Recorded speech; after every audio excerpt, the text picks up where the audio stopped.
Welcome back. Now, one of the ways of interacting with Zoom is going to be the Zoom client. And you will have the Zoom client if you've downloaded Zoom software in order to join a meeting or in order to start Zoom.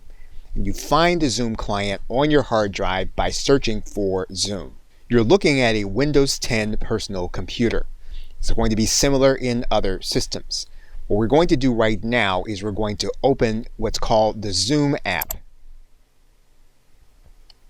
Now, if you have an account with Zoom, you'll see that you'll already be signed into the Zoom app when it opens.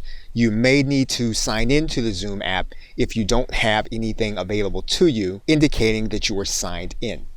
What you're going to notice is that you have available to you settings through this gear.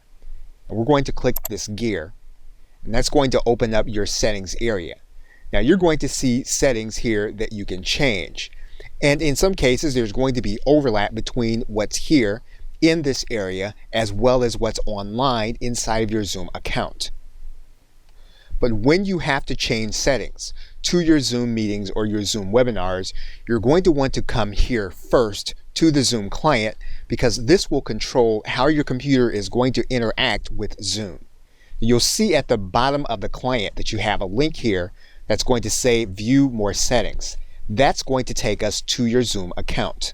When you click that link, you're going to see that Zoom will take you to your Zoom account.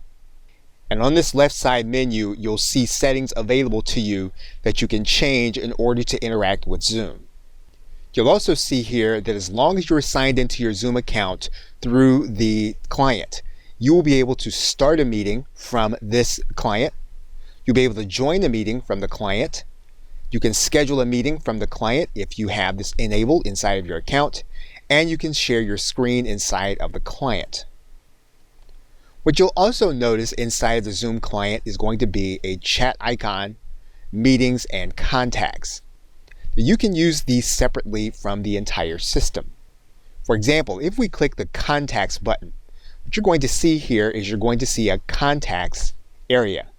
And we can click this plus button in order to add a specific contact.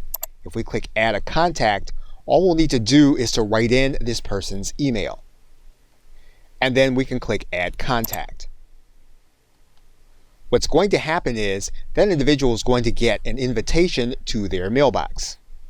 And this person will then be able to join you as a contact. We'll explore what you can do with these contacts in another video. Okay, so with that, thanks, and I'll see you in the next video.